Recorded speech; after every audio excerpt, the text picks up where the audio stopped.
আজ 29 এপ্রিল দ্বিতীয় দফার ভোট শেষ। হ্যাঁ বন্ধুরা, এবার কি তাহলে যুবসাথী প্রকল্পের টাকা ঢুকবে? এমনটাই কিন্তু অনেকেই মনে করছেন। তো ভোটের রেজাল্ট 4 তারিখে বেরিয়ে যাওয়ার পর আপনাদের ব্যাঙ্ক অ্যাকাউন্টে কি টাকা ঢুকবে, নাকি এই টাকাটি যারা পেয়েছে তারা আর টাকা পাবে না, বা যারা একবারও টাকা পাননি তারা কি টাকা পাবেন?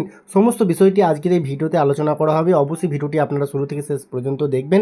আশা করছি আপনারা যুবসাথী প্রকল্পের যে 1500 টাকা সরাসরি আপনাদের ব্যাঙ্ক অ্যাকাউন্টে পেয়ে যাবেন। তো বন্ধুরা, যদি আপনাদের কোনো রকম এসএমএস না আসে তাহলে আপনাদের কি করতে হবে সেটাও দেখিয়ে দেবো আজকের এই ভিডিওতে। অবশ্যই আপনারা ভিডিওটি শুরু থেকে শেষ পর্যন্ত দেখুন। আর যদি ভিডিওটি ভালো লাগে অবশ্যই লাইক কমেন্ট শেয়ার করবেন। জনসাথে প্রচারের জন্য ভিডিওটি একটু শেয়ার করে দেবেন, তাহলে অনেক মানুষ কিন্তু এই খবরটি জানতে পারবে। তাহলে বন্ধুরা চলুন আজকে ভিডিওটি শুরু করি। Welcome back. তো বন্ধুরা, প্রথমে আপনাদের মোবাইল থেকে ক্রোম ব্রাউজারটি ওপেন করবেন। ক্রোম ব্রাউজারটি ওপেন করার পর আপনারা সার্চ বক্সে লিখবেন আধার সিডিং উইথ ব্যাঙ্ক অ্যাকাউন্ট। তো এটা লেখার সঙ্গে সঙ্গে আপনারা দেখতে পাবেন এরকম একটি ওয়েবসাইট কিন্তু আপনাদের সামনে চলে আসবে। এই যে বন্ধুরা দেখুন, myAadhar.uidi.gov.in। তো এই ওয়েবসাইটে প্রথমে আপনাকে ভিজিট করতে হবে। তো চলুন আমি এই ওয়েবসাইটে ভিজিট করে আপনাদের পুরো বিষয়টা দেখিয়ে দিচ্ছি। তারপরে আপনাদের সামনে চলে আসবে এরকম দুটি অপশন। এখানে দেখতে পাচ্ছেন কন্টিনিউ টু ওয়েব এবং আরেকটি রয়েছে ইউজ আধার অ্যাপ। তো আপনারা কি করবেন, কন্টিনিউ টু ওয়েবে ক্লিক করবেন।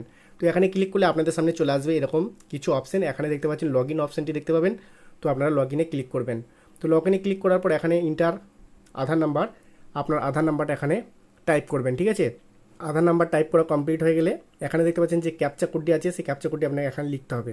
তারপরে এখানে দেখুন লগ ইন উইথ ওটিপিতে ক্লিক করবেন।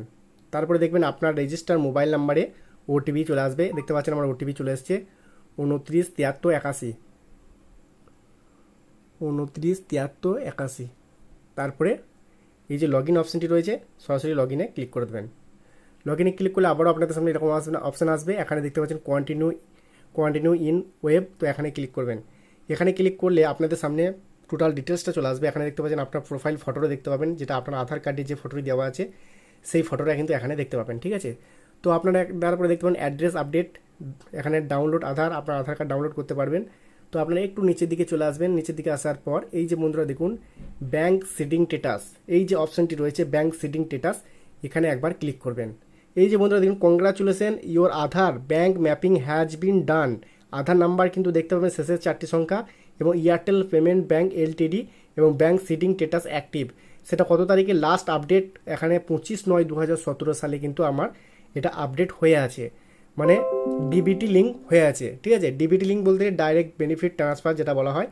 তো সেটা কিন্তু আমার এয়ারটেল পেমেন্ট ব্যাঙ্ক হয়ে আছে। মানে আমরা আধার কার্ড দিয়ে কেউ যদি টাকা ট্রান্সফার করে তাহলে সরাসরি কিন্তু আমরা এয়ারটেল পেমেন্ট ব্যাঙ্কে টাকাটা ঢুকে যাবে। তো আপনারা যুবসাথী প্রকল্পের টাকা চেক করার জন্য, বা আপনার যদি টাকা না ঢোকে তাহলে অবশ্যই কিন্তু এই কাজটা আপনারা আগে করে নিন। এই কাজটা করে নিলে কী হবে, আপনারা বুঝতে পারবেন যে আপনার আধারের সঙ্গে কোন ব্যাঙ্কের সঙ্গে আপনার ডিবিটি লিঙ্ক করা আছে। তাহলে সেই ব্যাঙ্কটি আপনারা চেক করবেন। সেই ব্যাঙ্কে ব্যালেন্স চেক করলে আপনারা দেখতে পাবেন যে আপনার যুবসাথী প্রকল্পের টাকা ঢুকেছে কিনা।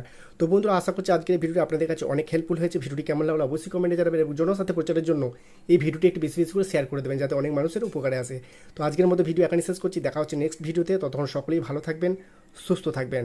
ধন্যবাদ।